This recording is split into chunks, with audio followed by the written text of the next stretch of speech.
Let's connect our GA4 or Google Analytics for data on Google Looker Studio. We will go to parametrics.com and we will create a new trial. As we are connecting only GA4 data, we will select single data source, we will connect Google Analytics 4, and we will connect our Google account. So I will click on Add Account. I will log in with my Google account with the access with the GA4 properties. So I will continue, I will grant access, and I will click on Next. The next step is choosing what Google account I want to connect. I will go with this one, and then what GA4 property I am connecting, and I will connect this website. Once done, I will click on Create Report, and we have created our connection for Looker Studio. We will wait for Looker Studio for some seconds to load our report. Once this report is loading, I will go to Save and Share in the top right corner, click on Acknowledge and Save. We have connected our GA4 data on Google Looker Studio. Okay, let's see what we can do with this Google Analytics 4 dashboard template that we just downloaded. In the first section, we have events or conversions where I can see my total events or key events over time and also by event name or by key event name. This is interesting because I have a snapshot of my conversion data.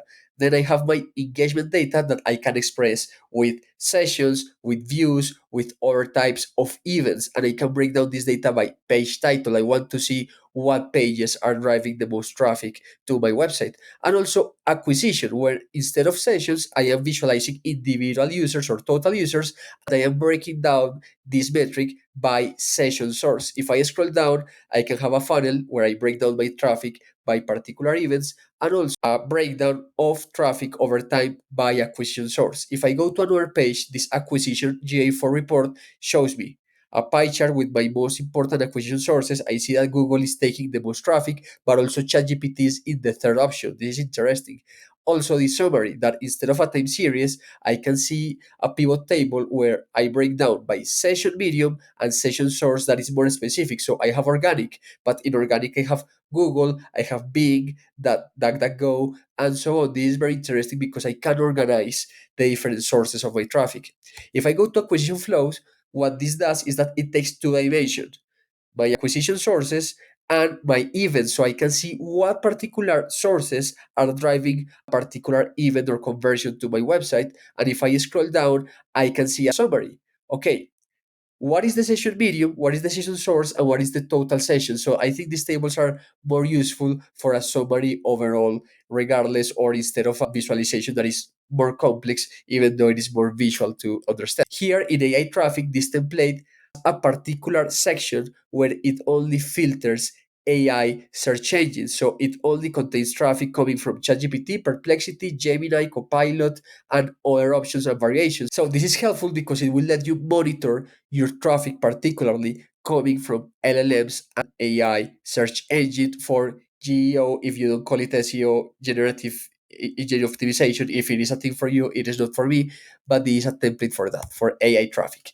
Here we can see it with a time series, and also we can see what particular pages are having traffic from these particular search engines. Now, if I go to my engagement view, I can see my traffic, my users over time, and I can use the page title filter that depending on a keyword, this will filter the URL or the title. So if my title contains templates, I can see a traffic of all the pages whose title contains the word template. This is very useful because of that. And also a content performance table where I can break down by page title or by page URL, sessions, engagement rate, but you can replace it with any other metric.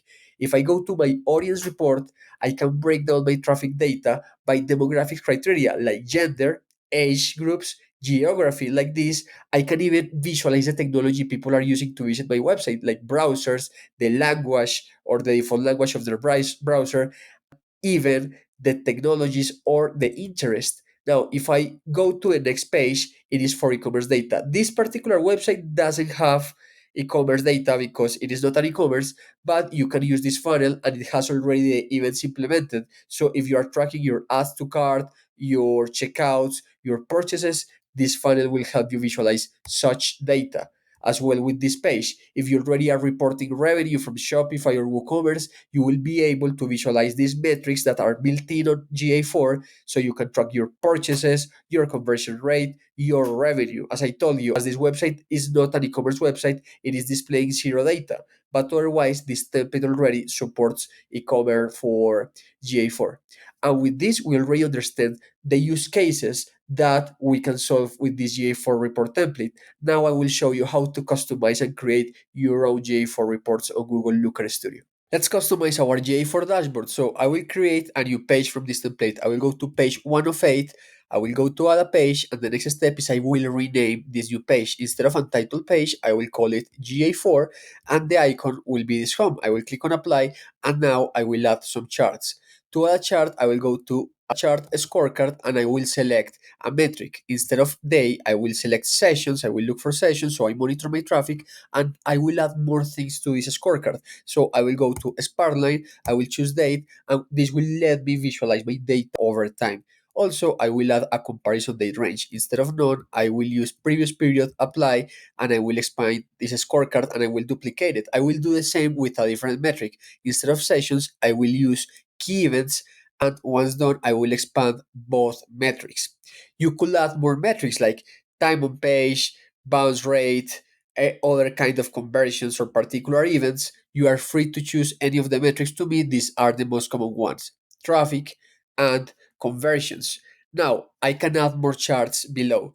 I will go to add a chart again and I will select a time series. I will paste the time series here and I will add a title to this chart. So the title this time will be something like performance over time, and the font of the title will be white.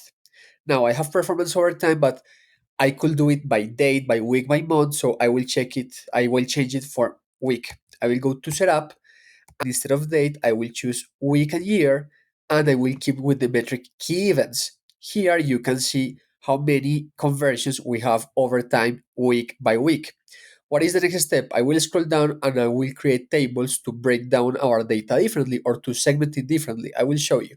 I will go to a chart, I will select a table, and now this chart will be for acquisition sources. So this will be called acquisition sources. The font again will be white, and the dimension this time will be session source, and my metric will be sessions. I want to monitor where my traffic is coming from. I am duplicating this, and now I want to break down my data by page title or page URL because I want to see my top performing content. So my dimension or the way I segment my data will be this time page title. I will keep with the same metric.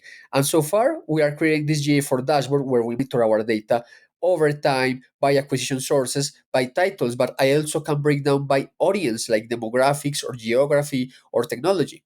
Let me show you that.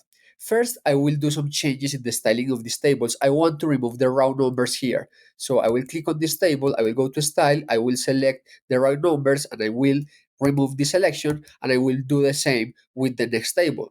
I will remove the round numbers. With this, now I will create the new charts. So I will remove this space, I will space for the charts, I will go to add a chart, I will add a pie chart, and I will break down this data by device category and sessions. I will expand this, I will contract this a little bit, and now I am breaking down my traffic data where I see that most of my traffic is coming from desktop.